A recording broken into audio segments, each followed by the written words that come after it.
Hello, my lovely listeners. Welcome to the Raw Reflections podcast, brought to you by the Mirror Impact. My name is Ariel Keller, and today we are going to be talking about love and relationships.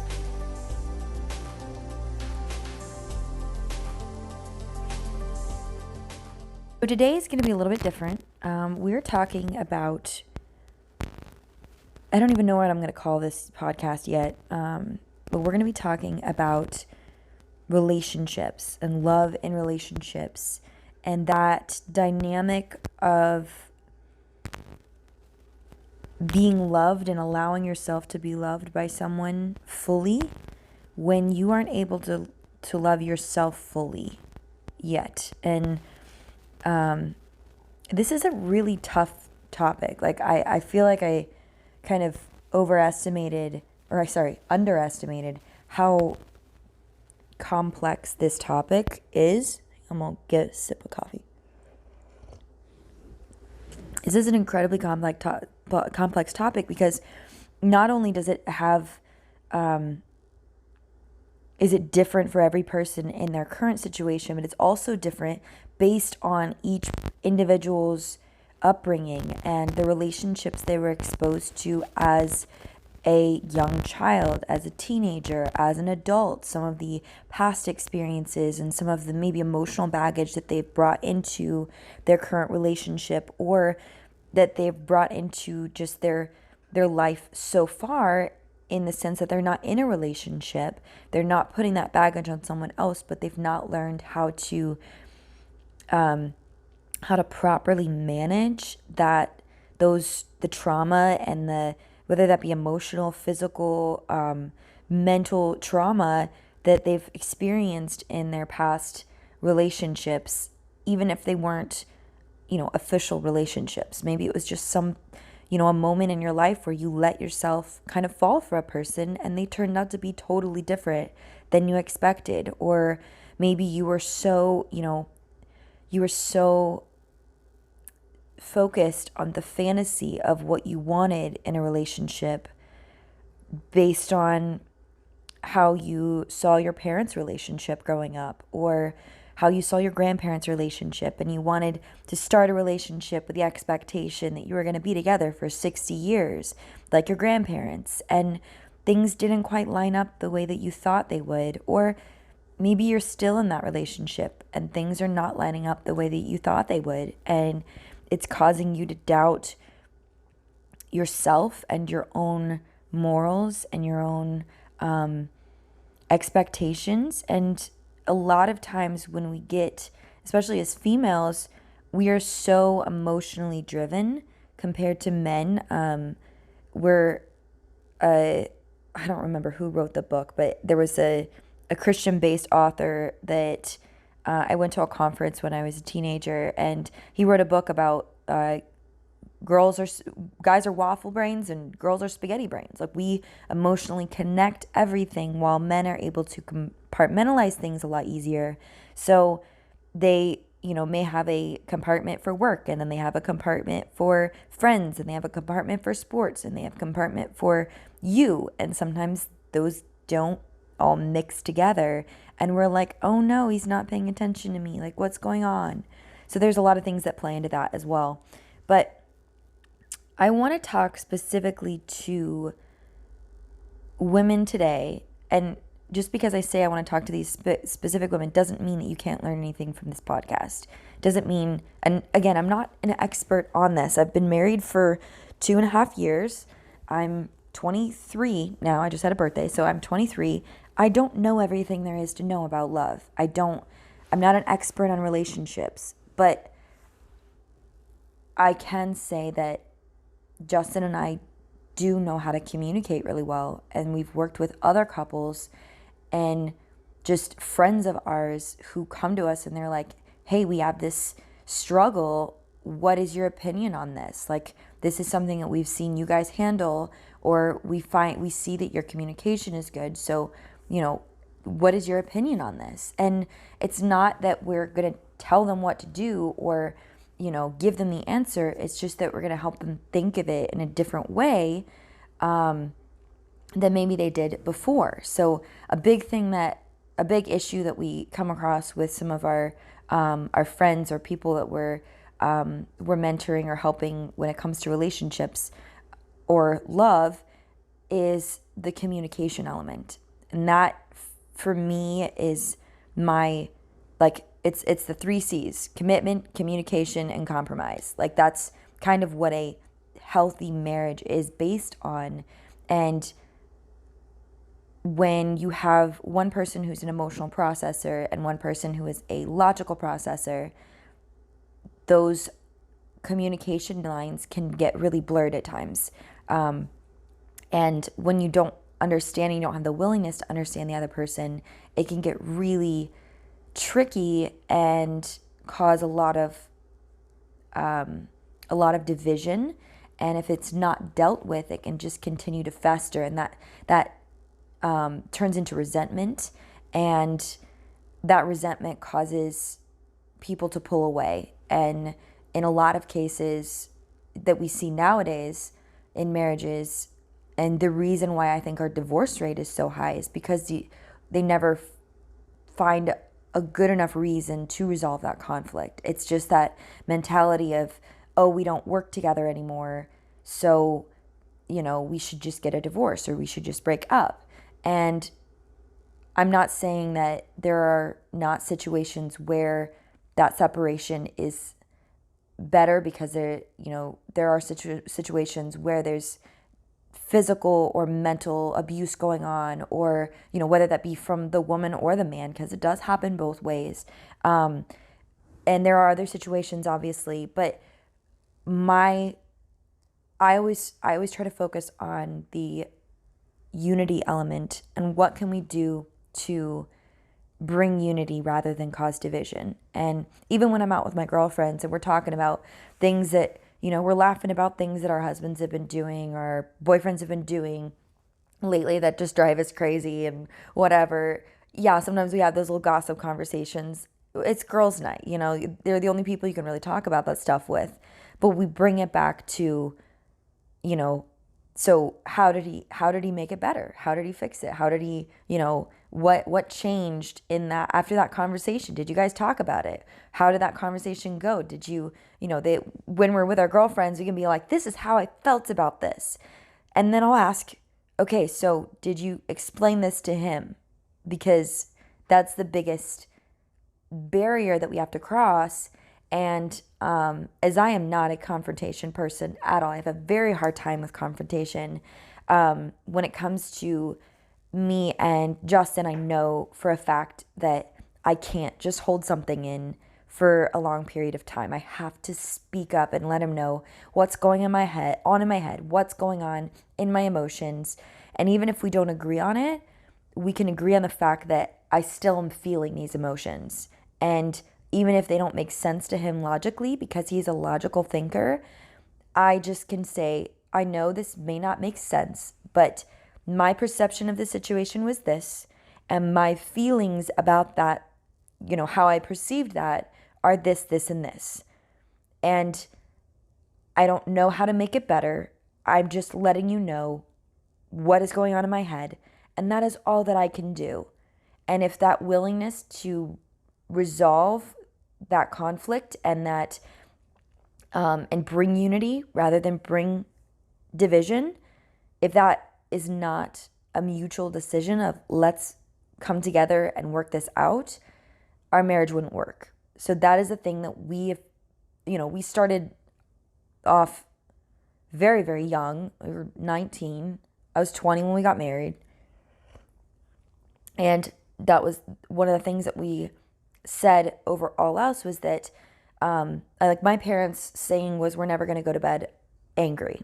And that's kind of what I grew up with. But he grew up with a bit of a different perception from that outside perspective of what a marriage looked like. So we had to come up with a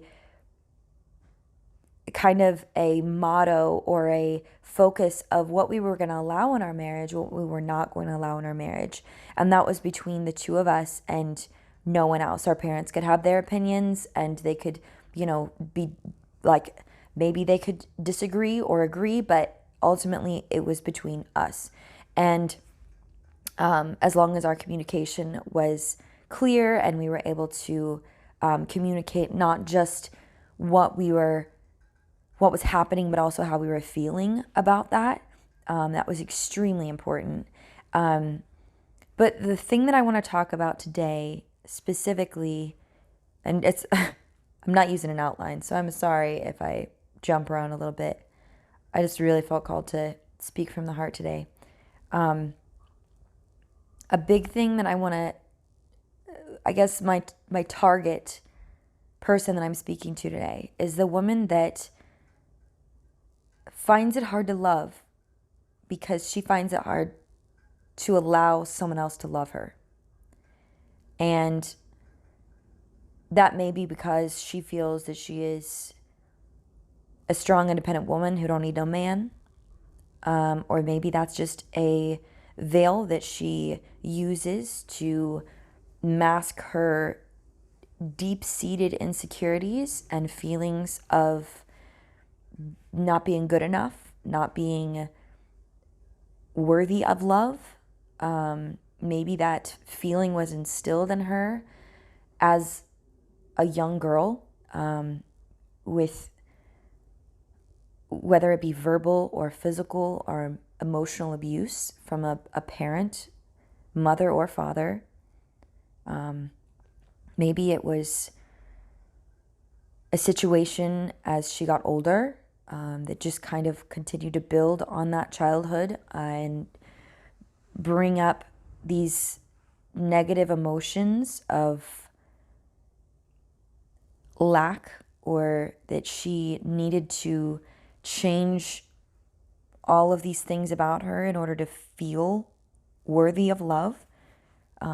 Maybe she felt that she would never be worthy of love because that's what she was told by multiple people or by one person that meant a lot to her. I'm talking to the woman who's found it difficult to be vulnerable in a relationship because maybe she's had very bad experiences with relationships and feels that she goes for the same kind of guy over and over again. And in this situation gets a little bit more complex because that does have to do with her upbringing and the way that those men made her feel throughout those past relationships. And if any of this resonates with you, I want you to kind of take this as a loose example and apply it to your life as best you can, because I honestly, unless I'm working one-on-one with someone in a lifestyle coaching, call, I can't be able to help you identify some of those things that have been causing the issues in your relationships, because I can't ask you specific questions and get specific answers and work off of those answers. So bear with me on that. We're going to go with more of a general concept. But getting back to the girl who just doesn't feel worthy of that love, or she feels that she, can't do relationships. She's failed all of these other times. This relationship didn't work because of this, this, and this. Maybe she is so focused on finding the right guy that she's not becoming the right girl. And what I mean by that is so often we are swept up into society's standard of love, sex, relationships, passion, and we see the picture perfect version of that on television and on magazines, or we see the complete opposite and we see the destruction that's happening of all the divorce and, oh, this celebrity cheated on this, his spouse, her spouse, whatever, they're having problems, and it's all over magazines and the news and all of that crap, which that's why I don't like looking at that stuff. I know that our world is effed up. Like, I understand that there's things that are not going the way that they are supposed to be, that ideally they would, we would love for them to go. But I think that we blame it on everything else we possibly can rather than taking responsibility for the part that we had to play in it. And that goes the same for any conflict in a relationship or any difficulties that you've had with relationships in the past. And what is it that we can what did we learn? What did you learn from that past relationship? It's not about what that person did, who they were, what a terrible person they were. Okay, screw them, the relationship is over. What did you learn from it? How could you have handled the situation differently? Maybe not better, but differently. And it's not that I want you to feel the blame of that relationship ending, especially if it was a good one that brought you a lot of joy. Maybe you did screw it up. Maybe you did make a mistake. Maybe you were the one who cheated, or maybe you were the one who pushed away and emotionally were completely uninvested, and you were just living under the same roof for years and years and years until it was just, you stopped trying. Or maybe you're getting to that point where you have gotten tired and you're like, you know what, I'm done trying. This person needs to put in the effort. But ultimately, you can't control that element. The only thing you can control is your actions and your reactions, like we talked about last week. And if you didn't listen to that podcast, that was episode 2, Take Your Power Back. Go to my channel and you can find that one. But ultimately, we have control over how we act in a relationship, the effort that we put into the relationship, our ability to allow someone else to love us, or our ability to be vulnerable. And that is when intimacy comes into play. Intimacy is not sexual. It can be, but it's not always sexual. You can have intimacy without sex, and you can have sex without intimacy. Absolutely. But when it comes to a long-term committed relationship, there has to be that intimacy element for it to survive. That's your fire. That is what's going to keep you sane when you can't stand the person that you're with. That feeling of, you know what, I love this person. I deeply love this person. I unconditionally love this person. Even though right now I want to conditionally love them, I know that my life is better with them than without them. And that's the joy of having a partner in life, is to be able to share that with, and to be able to share the good and the bad and the ugly and the sickness and the health and the, prosperity and the money issues and, all of those different things. But the 3 biggest issues, at least 3 of the top issues that come into play when it comes to divorce or, relationship issues, are money, which is the biggest one from anyone that you typically talk to who's been married for a very long time. Money stress, finances. Another one is expectations, and that goes for family time, roles in the house or outside of the house, roles of making money, which also plays into the money element, expectations on the relationship, on the, the dates that you go on sex, on who's cooking the meals, those kinds of things. There's expectations that require communication. And then the third one that is, I've found with researching this, is intimacy, or the lack thereof. Another article called it the inner fire in your relationship. And those are 3, there's all kinds of issues that come into play with relationships. And again, it does depend on the couple, their past relationships, their past experiences, good and bad. But ultimately,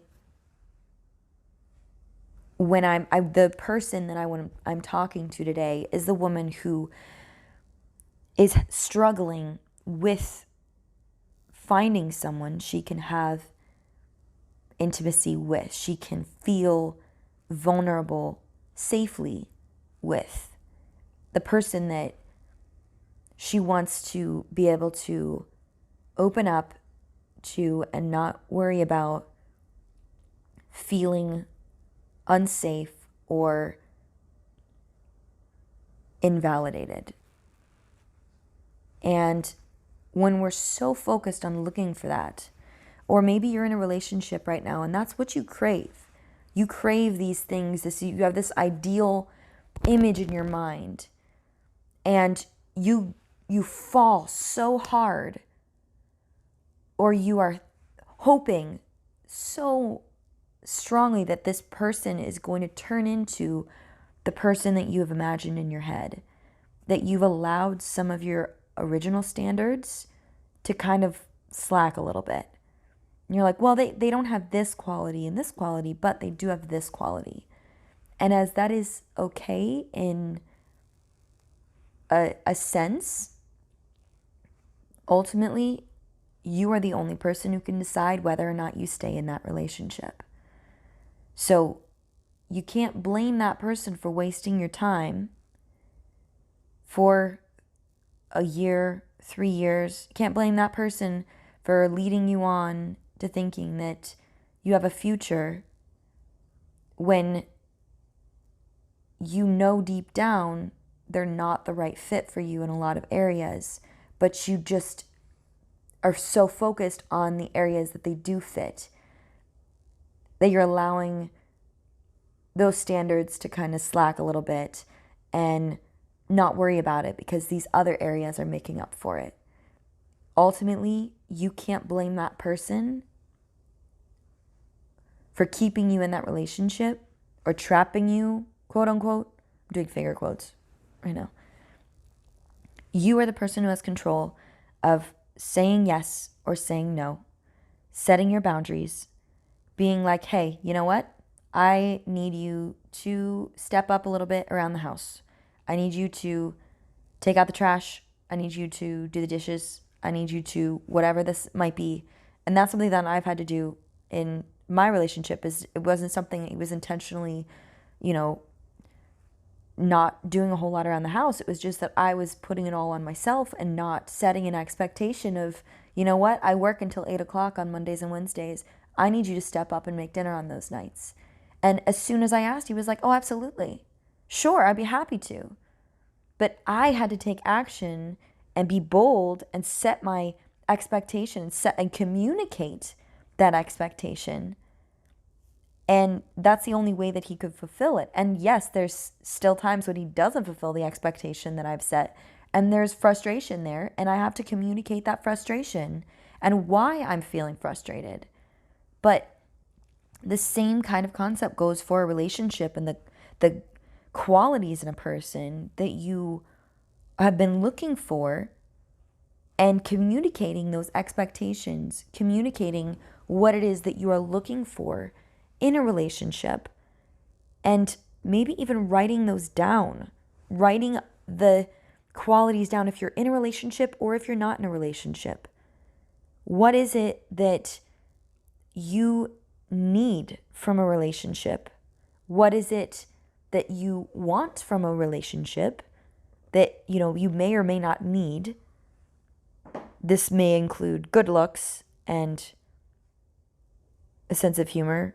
I don't know. A sense of humor is a need for me, and I got that. But the things, maybe have like your list, just draw a line through the center of a piece of paper and just write your needs on one side, what you absolutely know, non-comparable or compromisable things that you absolutely need in a person to be able to share your life with them. And then on the other side of the paper, it's what you would like in a relationship or would like from the person in a relationship you are in a relationship with. And those are the qualities that you may or may not need to have. If a person doesn't have them, it's not that that's going to be a red flag for you, but that is something that you look for. And communicating those expectations. If you're in a relationship or you're in a marriage and you're like, you know what, yes, this person doesn't necessarily meet all of my needs, but I love them and I'm not going to give that up. Then do what you can, put in the effort to communicate those expectations with them. Commitment, communication, and compromise. Compromise may mean asking a person to step up and do a few more chores around the house.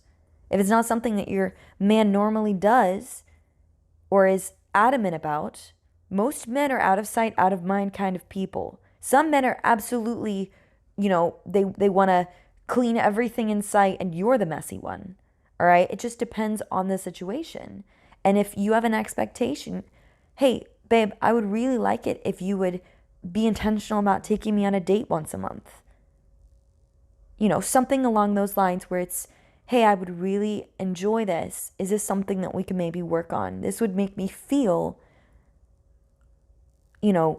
loved by you more. And maybe this is going to spark the conversation for some expectations that they have of you that maybe you're not meeting.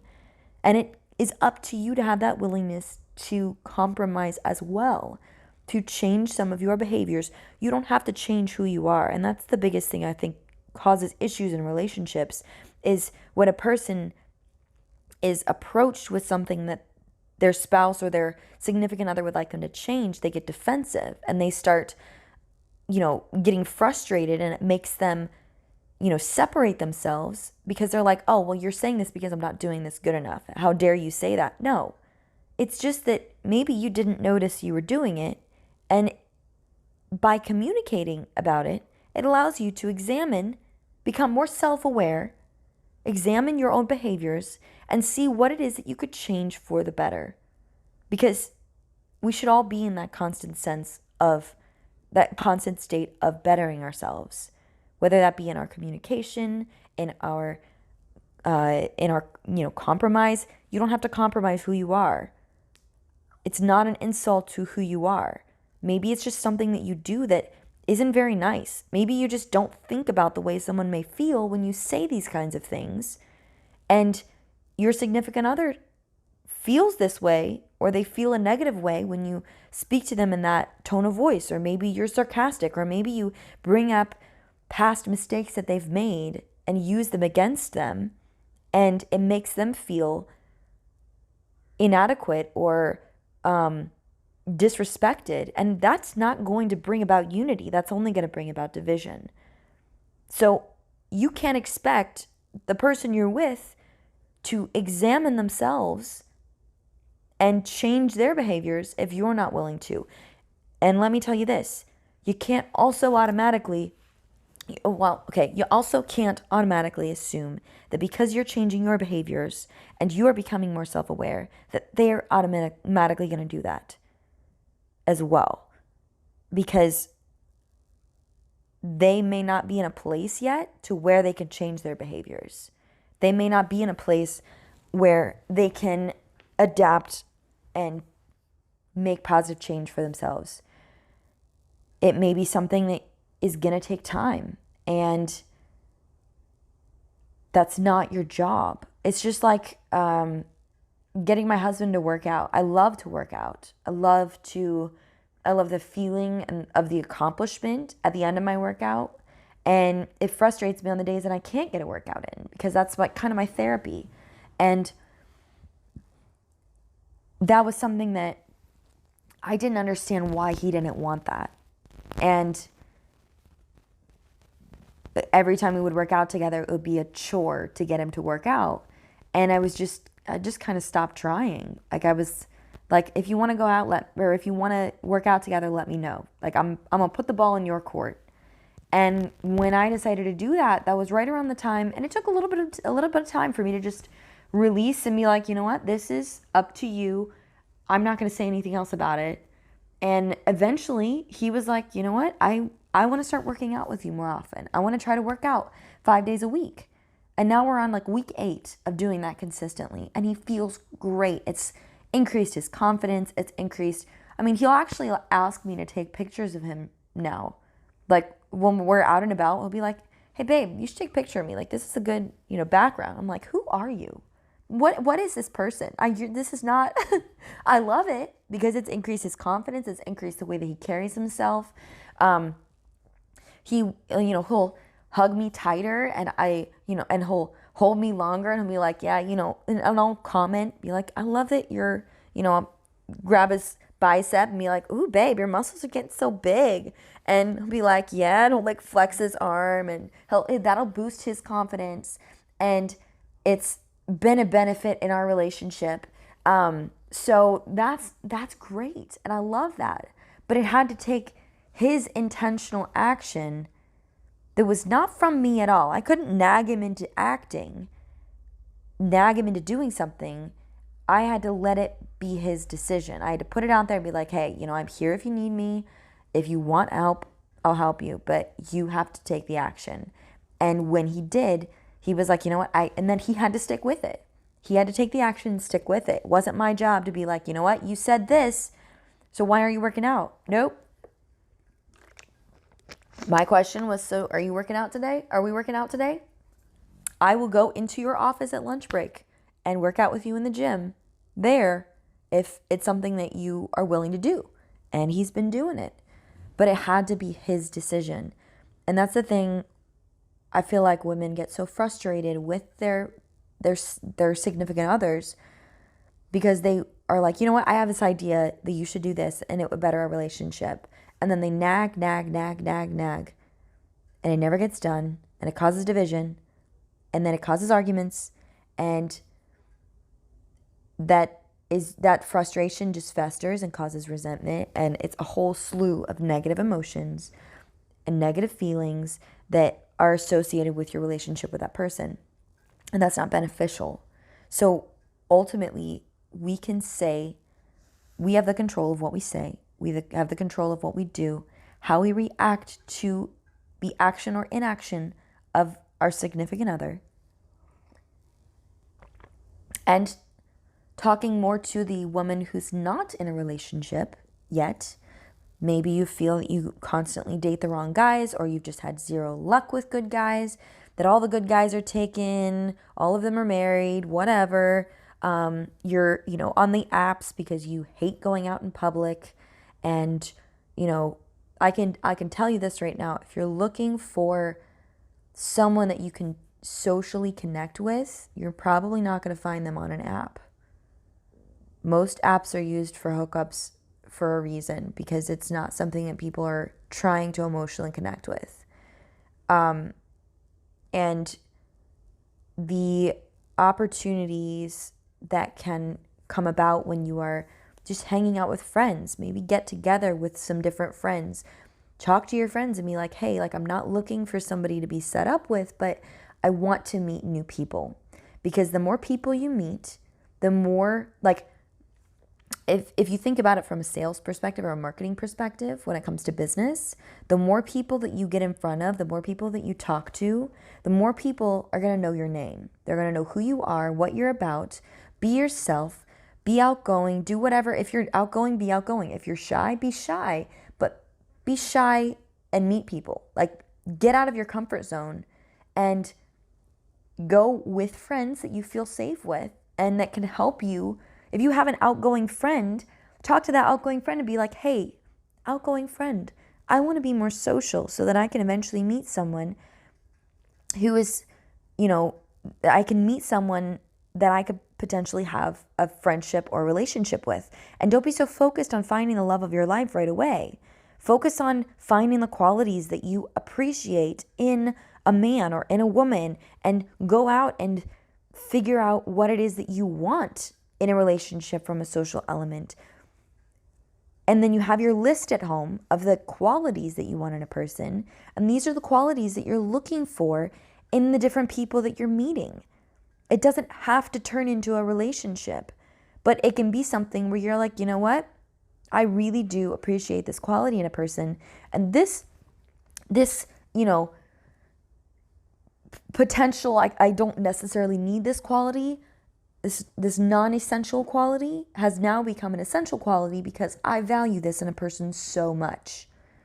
And this essential quality that I had over here, I've realized that it really isn't that big of a deal, and I'm going to put it in my non-essential category. And it helps you to understand yourself more and how you address situations. You could learn from the situations and the discussions and the, even the miscommunications that you have with people you're not in a relationship with. And you can translate that into a relationship at some point in your life. But if we're so focused on looking for a relationship, a lot of times we're seeking love. We forget to learn how to love ourselves. We forget to focus on continuing to fall in love with ourselves, to be so, a lot of times in this society, women are so focused on finding love that they forget to be someone that they love. They turn into someone that they don't recognize. They let their standards fall because they're so focused on finding companionship and a relationship, and rather than surrounding themselves with friends and family and friends and just building that social interaction network, and being able to hang out with different people, they're so focused on that companionship that they lose sight of what is actually important in a relationship for them. And that feeds into not greater self-love and self-awareness, but it decreases that self-love and self-awareness.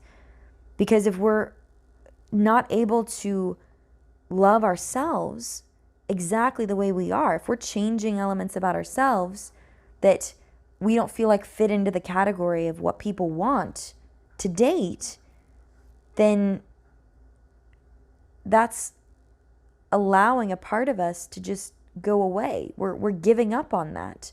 And that's not self-love. That's letting yourself down. That's, depreciating the value that you have and that you could bring to a relationship. And you could have an amazing relationship with a person that is exactly right for you if you allowed yourself to stand firm and be like, you know what? I'm going to choose to love myself right now. I don't need the love of someone else. That's not the reason why I'm going. Yes, I want companionship, but I don't want companionship from someone who's only half of the things that I want in a relationship. I want companionship from a person who's going to love me to my worth. And that worth is going to be defined by you and you alone. You define your worth. You have the ability to love yourself even when someone else doesn't necessarily love you or they haven't fallen in love with you yet. So I just want you to remember that this week. And I don't know if any of this is applied to you at all, or if maybe you've just thought about some friends that could really use this. And if you have thought about a friend who could really use this, send them the podcast. I am taking action to get the words out there. Even if one person hears this that could really benefit from this information, then I've done my job. The hour and a half I've spent recording and editing this is absolutely worth it. But if you're listening to this and you're like, this person could use it, but you don't take action, then, why did you listen to it? Who knows? You could take action and actually make a change in someone's life for the better. So just keep that in mind. And if you were able to benefit from this or take something away from this, then that is awesome. I'm really excited about that. Please give me a like on YouTube and subscribe for additional videos. I'm going to be posting every Monday. So those encouraging... today was a little bit longer, but I want to try to keep them at around 30 minutes. You listen to those on your commute and those kind of things. So I hope that you guys have an amazing week. Again, my name is Ariel Keller. This is the Raw Reflections podcast, brought to you by the Mirror Impact. And I will be back next Monday. Be your best self. Live your best life. Show love to other people. Show love to yourself. And I will talk to you all next week. Goodbye.